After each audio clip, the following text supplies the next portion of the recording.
Assalamualaikum warahmatullahi wabarakatuh. Selamat pagi anak-anak. Kita bertemu kembali dalam mata pelajaran Otomatisasi dan Tata Kelola Kepegawaian. Pada kompetensi dasar yang ke-19 ini tentang mengevaluasi pengelolaan administrasi kepegawaian. Ini merupakan pertemuan yang pertama. Materi yang akan kita pelajari adalah evaluasi pengelolaan administrasi kepegawaian. Anak-anak, silakan kalian perhatikan materi selanjutnya. Pengertian evaluasi pengelolaan administrasi kepegawaian.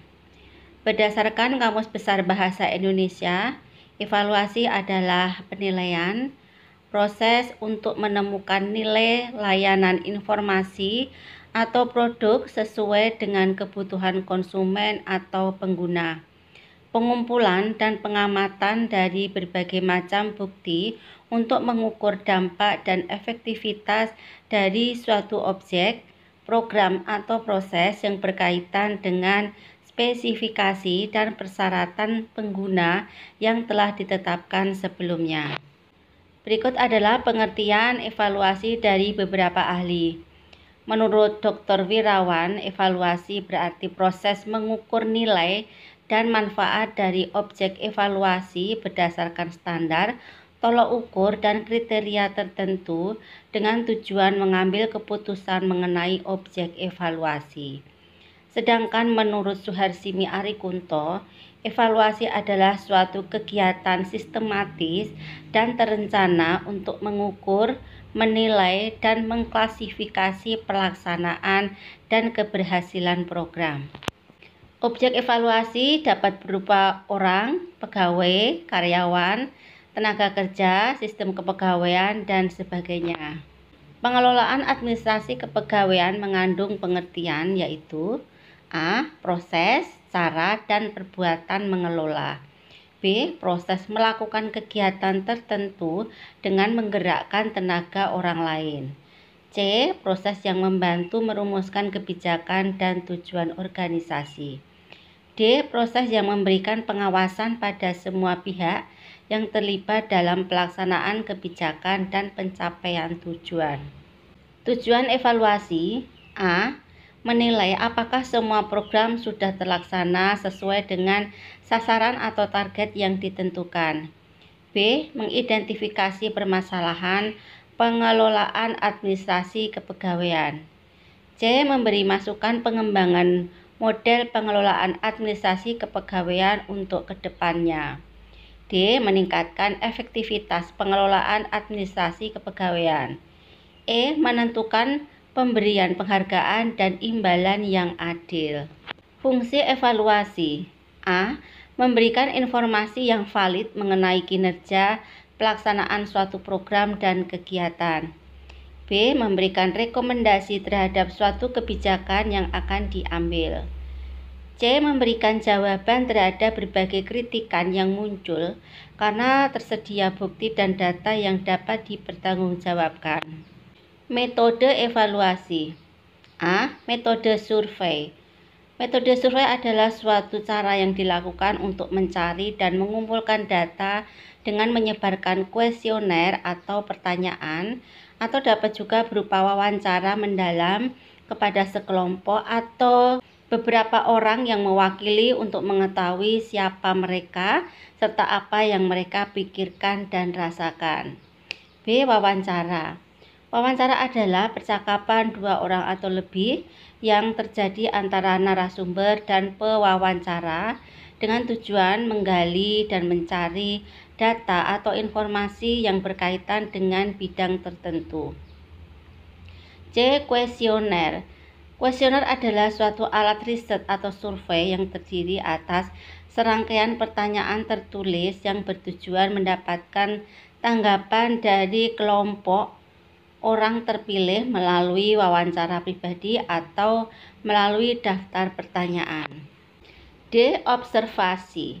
Observasi adalah suatu tindakan atau proses mengamati sesuatu atau seseorang dengan cermat untuk mendapatkan informasi atau untuk membuktikan kebenaran suatu penelitian.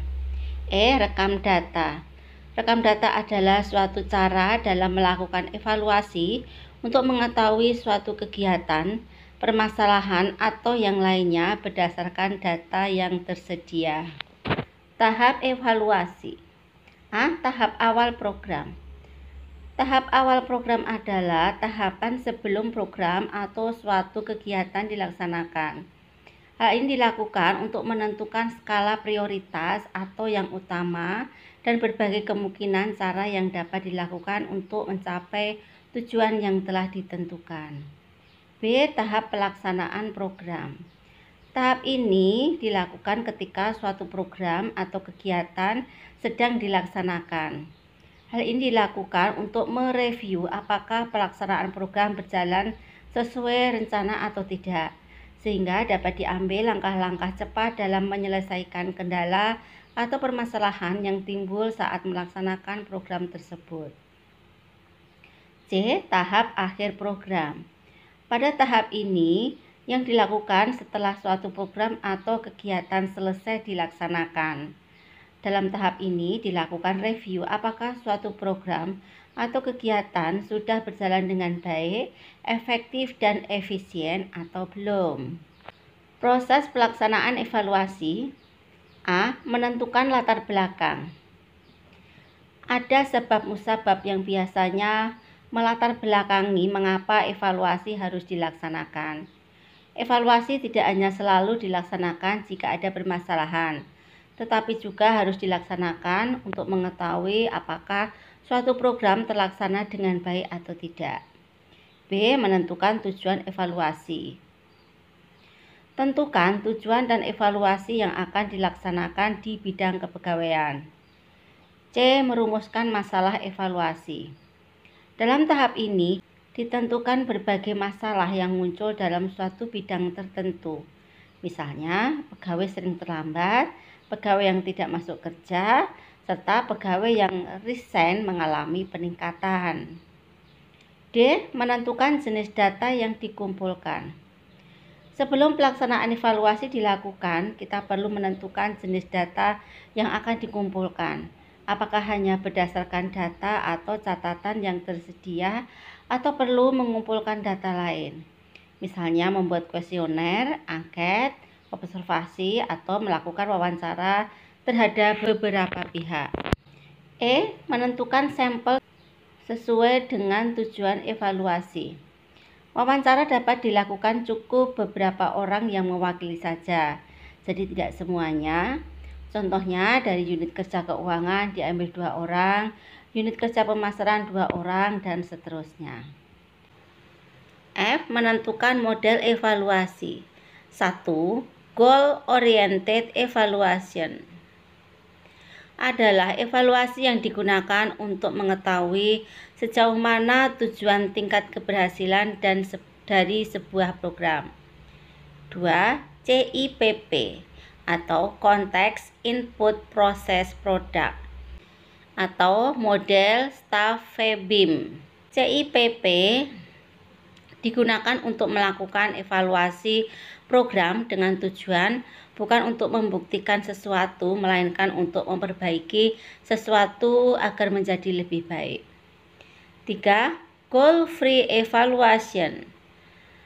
Dalam Goal Free Evaluation, pelaksanaan evaluasi tidak terlalu memprioritaskan tujuan, tetapi lebih pada proses pelaksanaan suatu program. G. Menentukan alat evaluasi. Tentukanlah alat evaluasi yang digunakan, buatlah angket atau kuesioner sesuai dengan hal-hal yang akan dievaluasi. Buatlah daftar pertanyaan yang akan diajukan jika akan menggunakan wawancara sebagai alat evaluasi. Carilah data atau informasi yang dibutuhkan jika evaluasi akan dilaksanakan menggunakan data atau rekaman. H. Menentukan personal untuk evaluasi. Tentukanlah pihak yang akan bertugas sebagai pewawancara. Buatlah surat tugas dan kelengkapan lainnya. Tentukan responden atau perwakilan yang akan dijadikan narasumber yang akan diwawancarai. I. Merencanakan anggaran. Anggaran digunakan untuk menentukan perkiraan biaya yang akan dibutuhkan dalam melaksanakan evaluasi tersebut. Misalnya untuk pembiayaan ATK, biaya cetak, transportasi, konsumsi, dan pelaporan. J. Merencanakan jadwal kegiatan. Buatlah jadwal evaluasi agar pelaksanaan dapat selesai tepat waktu. K. Melaksanakan kegiatan. Setelah perencanaan dibuat, proses selanjutnya adalah pelaksanaan evaluasi untuk mendapatkan berbagai macam bukti, data, dan informasi yang dibutuhkan sehingga hasil evaluasi dapat bermanfaat. L. Membuat laporan. Setelah pelaksanaan evaluasi selesai, maka dibuatlah sebuah laporan evaluasi tentang apa, mengapa, bagaimana, dan tindak lanjutnya terhadap bidang atau permasalahan yang telah dievaluasi. Laporan ini digunakan sebagai bukti kegiatan dan juga menjadi dokumen yang bermanfaat untuk berbagai hal. Ruang lingkup evaluasi pengelolaan administrasi kepegawaian. A. Tenaga kerja atau pegawai. B. Struktur organisasi. C. Regulasi di bidang kepegawaian. D. Sistem administrasi kepegawaian. E. Perencanaan kepegawaian. F. Pengadaan pegawai. G. Sumpah atau janji pegawai. H. Pangkat dan jabatan pegawai. I. Karir pegawai. C. Penilaian kinerja pegawai. K. Penggajian dan tunjangan pegawai. L. Penghargaan pegawai. M. Disiplin pegawai. N. Peraturan perkawinan pegawai. O. Pemberhentian pegawai. P. Kesejahteraan pegawai. Q. Cuti pegawai. R. Pensiun pegawai. S. Penyimpanan dokumen kepegawaian. Anak-anak, demikian tadi materi yang Ibu sampaikan tentang evaluasi pengelolaan administrasi kepegawaian. Silahkan kalian pelajari lebih lanjut ya. Diulang-ulang lagi materinya. Kemudian Ibu akhiri materi pada pagi hari ini. Assalamualaikum warahmatullahi wabarakatuh. Selamat pagi.